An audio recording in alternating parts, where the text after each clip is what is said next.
Сәлеметсіздер ме? Мен 9-шы Ә сынып оқушысы Абдрахманова Жасминмін. Бүгін Мұхтар атамызға 80 жыл толып отыр. Мен сол кісінің еңбектерімен танысып отырмын.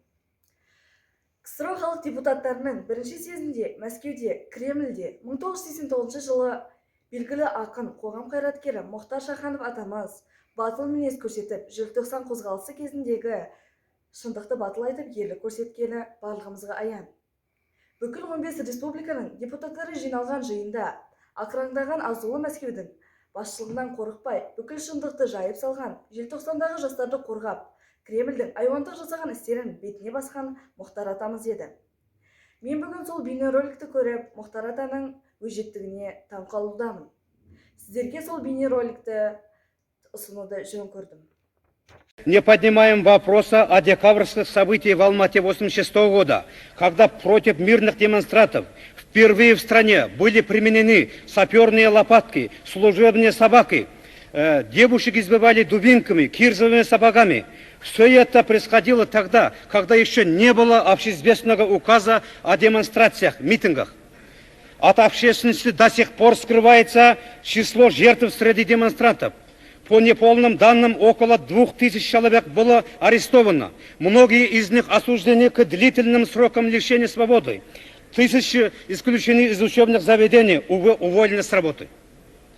Эпоха застоя при первом на него натиске показала свой жестокий оскал, результатом которого явились жертвами сотни политически неподготовленных юношей и девушек, навсегда сломленных жизней. Справедливости ради надо отметить, что партийная организация республики во главе с заметной интернациональной фигурой товарищем Колбиным приложила немало усилий для оздоровления обстановки. Однако правда о событиях в Алмате и противоправных действиях солдат внутренних войск до сих пор остается засекреченной. Поэтому у нас имеет место разные нездоровые слухи, которые бросают тень на дружбу народов и являются источником некоторой национальной неприязни. В связи с этим мы убедительно просим создать комиссию из числа народных депутатов, представляющих различные регионы и национальности, для выяснения настоящей истины о декабрьских событиях в Алмате. После вышесказанного вышло постановление ЦК КПСС о работе Казахской республиканской партийной организации по интернациональному и патриотическому воспитанию трудящихся. Поэтому в этом постановлении событие названо проявлением казахского национализма. Можно обвинить 5000 людей, 10 000 людей и 100 000, но нельзя же обвинить национализм весь казахский народ. Слово «казахский национализм» – это обвинение всему казахскому народу.